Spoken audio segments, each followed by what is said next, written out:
Hi, my name is Brad Thomas. Welcome to Discovering Your Greatness, the video series companion to my book, The Greatness Revolution. In this segment, I want to walk us through an important part of the 5 F's. We've already examined faith, foundation, and finance. In this segment, let's look at family and specifically our partner or spouse relationship. Surveys of couples whose marriages ended in divorce and couples who stayed happily married found both groups of couples fought the same amount, but how they argued and the techniques they used differed. Here are some practices for success. Number 1, when it comes to opinions, blow like the wind, writes Keith Kochner. Don't get caught up in having to be right or wanting your spouse to see things exactly the same way you do. Honestly, that gets pretty boring. And number 2, agree to disagree. When you don't see eye to eye, that's okay. Remain open. Who knows? Maybe your perspective will change.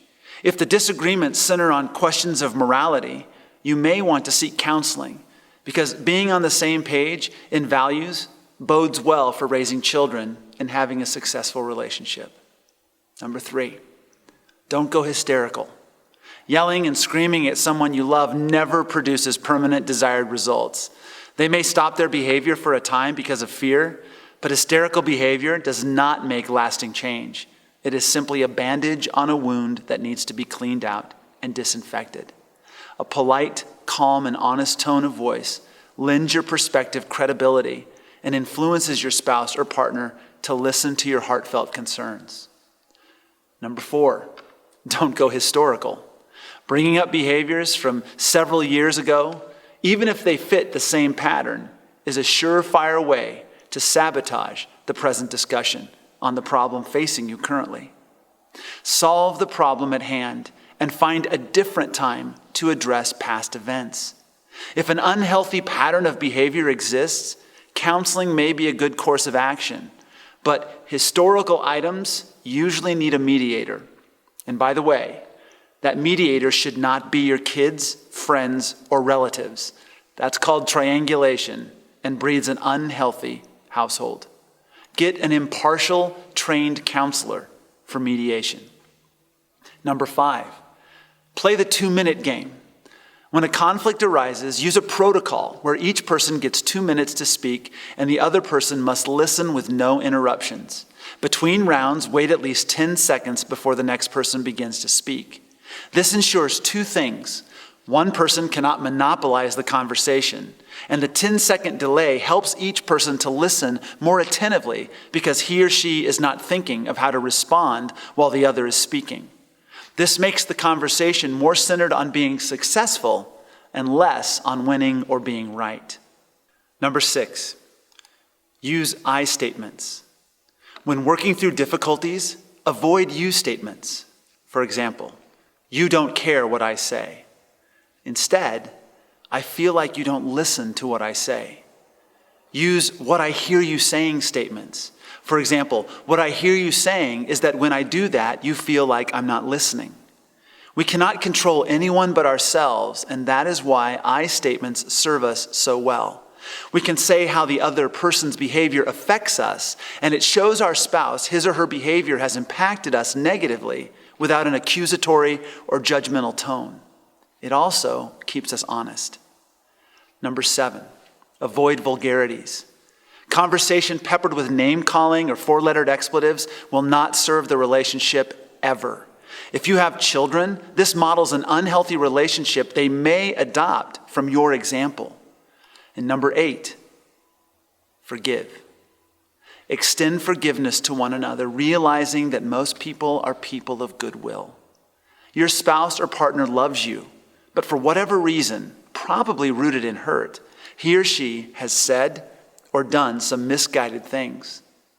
Giving him or her the benefit of the doubt allows you to approach your conflict with the attitude of wanting to be successful in your relationship. Number 9, respect your partner. Just like respect in chapter 9 of The Greatness Revolution, in the 3 R's of self-destruction. Remember, behaving appropriately in moments of conflict has nothing to do with the other person. Your spouse's or your partner's rudeness doesn't excuse your rudeness. Showing respect to your spouse or partner is more of a statement about you. If your respect for someone else is based on his or her behavior, that's not love. That's self-justification. And you're more concerned with looking good and or being right than being successful.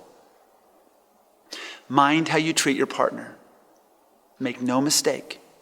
Your children listen to what you say about yourself and your partner or spouse. Not just your words, but how you speak with the way you live the 5 F's of a balanced life.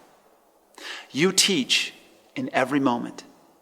How you honor your spouse or partner will influence how your children honor their spouses or partners. No, you cannot be perfect, but you can be a whole person. When you make a mistake, humbly admit it. Ask for forgiveness. This allows your children to see how to handle their own mistakes. Extending forgiveness allows your children to see how to deal with the relationships they have in their lives. Love is a choice. When I chose to marry my wife, Margaret, I chose to surrender my heart to her. I basically took my heart and I handed it to her. What she did with my heart was up to her. She could throw it on the ground and trample it. She could stick it on a shelf and forget about it. Or she could nurture it and reciprocate my love. I had no control over what she chose to do.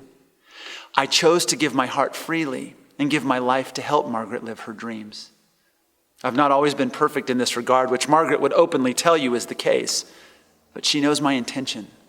She's given me the benefit of the doubt. She's given me forgiveness. Love is not a mutual arrangement to give love if you get it. That's a contract. Love is not a business arrangement. Love is not possession. Possession is just another word for control. Love has nothing to do with possessing another person. That's slavery. Love has nothing to do with controlling another person. That's oppression. Love centers on freedom. We've all heard, if you love someone, set them free. Love is letting your partner or spouse be who he is or who she is. I love Margaret, not in spite of who she is, but because of who she is. I want her to become fully who she is on this epic journey of life. The more she becomes who she is, the more I can become who I am. And the more united, whole, and complete our hearts and minds become. Love is hard work, and it must be practiced with daily discipline. Love walks through pain and pleasure, comfort and discomfort, ease and hardship, life and death, sickness and health, dedicated to the one you love. Love is a choice. In our next segment, we'll examine the other half of this 1F of the 5 F's, family, the parent-child relationship. Until then, walk in your greatness and have a great day.